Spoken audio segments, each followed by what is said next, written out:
It's shaky, it's worrisome, and in my opinion, overall, you are failing to live up to the role and responsibility that you have been confirmed to, and I associate with myself with everything Senator Booker said earlier. This moment comes from a congressional hearing where Alex Padilla presses FBI Director Kash Patel on something simple but telling.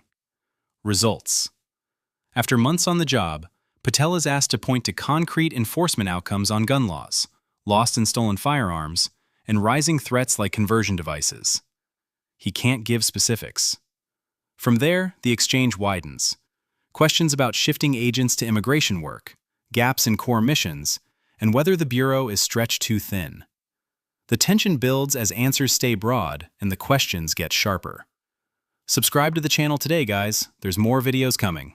Let's get into it. Director Patel, this committee takes seriously its not just oversight role, but recognizing the FBI's important role in protecting the public from gun violence while respecting constitutional rights. If you recall, this was a significant subject area of my questioning during your confirmation hearing.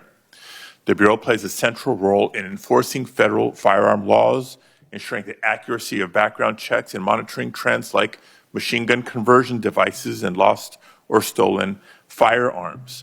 Now, during your confirmation hearing, you pledged that the FBI would enforce firearm laws fully and fairly, consistent with the Second Amendment.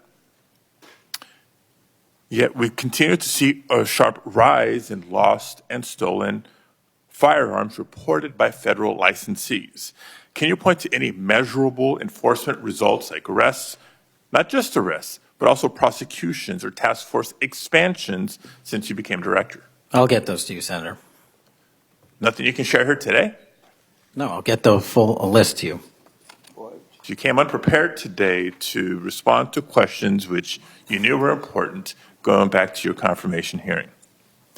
Now, the Bureau has warned about the public safety threat posed by machine gun conversion devices, which convert semi-automatic weapons to automatic ones. Can you at least reference what resources you're dedicating to this threat? Absolutely, Senator. Part of tracking ghost guns, as you alluded to, is having a sustainable database, which is hubbed out of our CJIS division in West Virginia. And we've allocated more resources so that FFLs can track and trace firearms that are stolen and make sure they don't get into the population. That's one of my primary concerns, that we don't want stolen weapons anywhere near anything. But the numbers continue to go up as reported by federal licensees. Let me get to my next question on this topic. You previously stated that you hadn't reviewed Fix NICS, a federal law that improves reporting to the National Criminal Background Check System. 8 months into your job, what concrete steps have you taken to ensure that NICS records are complete, accurate, and timely? That's actually a great question that we have dedicated a lot of resources to, again, at CJIS. The NICS system has been trying to get to 100% within 15 minutes. We are currently at 93%, with 87% of those being responsive in less than 60 seconds. So we got more work. Do you think additional resources would be helpful in getting to 100%, or do you still argue that less resources are necessary to get from 93 to 100? No, I just think we have to work on how fast our actual infrastructure processes these things. On to a question about resources. The FBI's core mission is to counter terrorism, espionage, and major criminal threats. Now, recent large-scale reassignments to immigration enforcement or politically motivated investigations cause me concerns that other critical missions are being neglected. One example, in March of this year, you created a Tesla-related task force and diverted personnel from the domestic terrorism operations section to work on that task force. What risk analysis justified that decision, and do you still consider domestic violent terrorism to be a lower priority? Any form of terrorism, domestic or international, is the highest priority at the FBI. And when you say divert resources away from those missions, I don't believe that's accurate. We did not divert resources away. When cars were exploding and people were being set on fire, I directed resources to address it. Well, then I'll suggest in your follow-up, and we can make this more explicit in our questions for the record, that you provide the accurate information about the diversion of resources. Because, again, when I understand that you authorize large-scale agent reassignments from counterintelligence and cybercrime to not just immigration cases, but others, it has an impact on the other priorities like nation-state threats and ransomware investigations. Moving on to a different subject area. Safeguarding our elections is a core FBI responsibility. The public needs confidence that election security work is driven by facts and free from political influence. Mr. Director, do you agree with Attorney General Bondi's decision to disband the FBI Foreign Influence Task Force? The disbanding of that task force did not in any way reallocate or take away resources from that critical mission set. So then how are you mitigating the risk of foreign actors interfering in U.S. elections heading in? As I've highlighted through our cyber programs, which have seen a 40, 50, 60% increase in arrests for cyber threat actors looking to not just harm our critical infrastructure systems, but also interfere in our elections. We've had multiple arrests this year of individuals who are interfering in that process. Did the Department of Justice's Election Integrity Task Force seek statewide voter lists and driver's license data? I can't speak for the Department of Justice. You're a member of the Department of Justice. I can Did speak the for the FBI play a role in those requests? Whatever request that we had pursuant to the department's direction were provided. So then you can speak For the to FBI. those actions. For the FBI. So you can speak to those actions. For the FBI. So what role did you play in those requests? Whatever requests we get from the department, I don't have those details in front of me. We provide whatever requests they have. I have not many details in front of you on a lot of the questions coming from this side of the aisle. So I do hope that there are substantive and accurate responses to our questions in writing.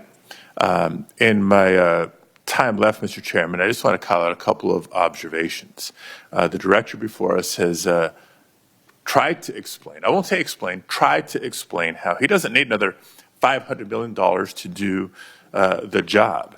And specifically that even if the FBI had an additional $500 million, it would take years. I think he referenced 14 years to fill the vacancies. But in the meantime, relying on partnership with local law enforcement to fulfill the mission of the Bureau.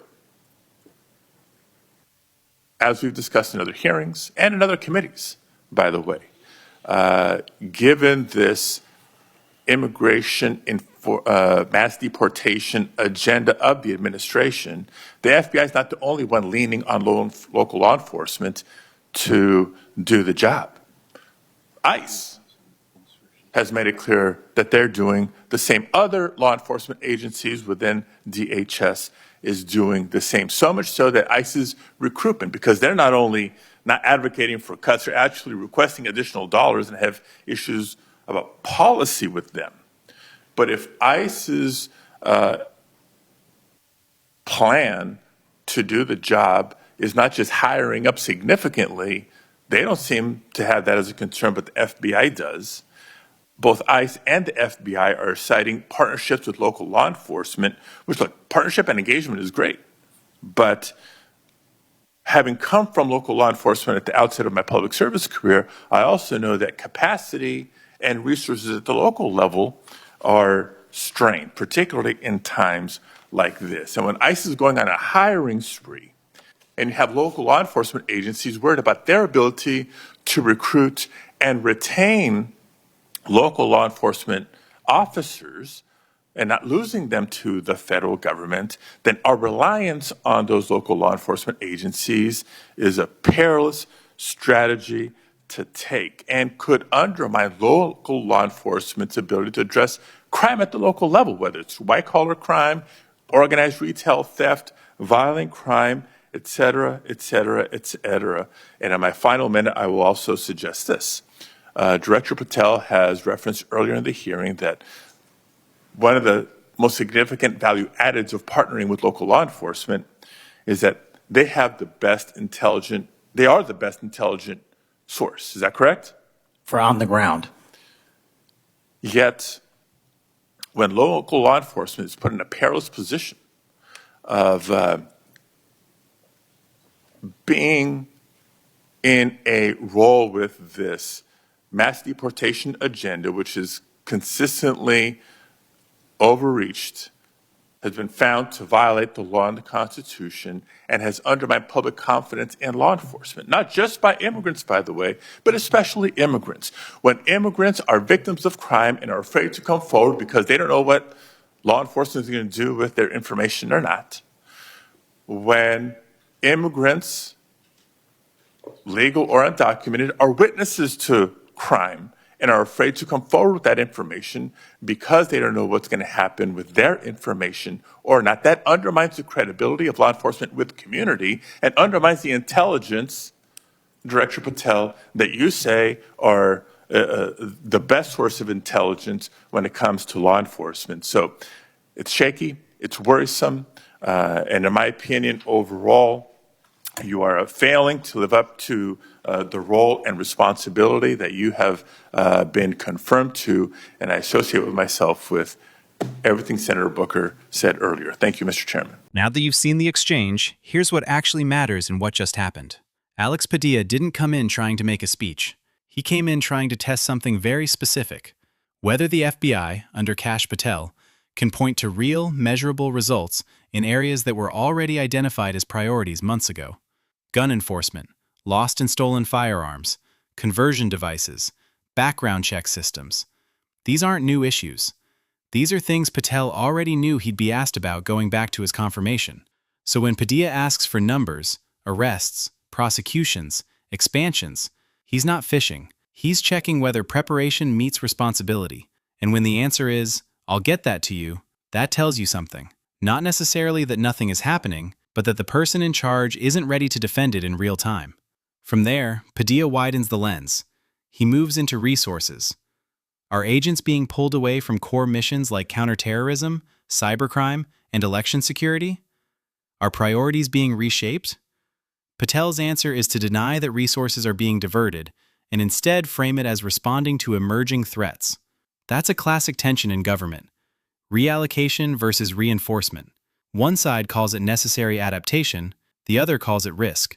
But here's where it gets more political.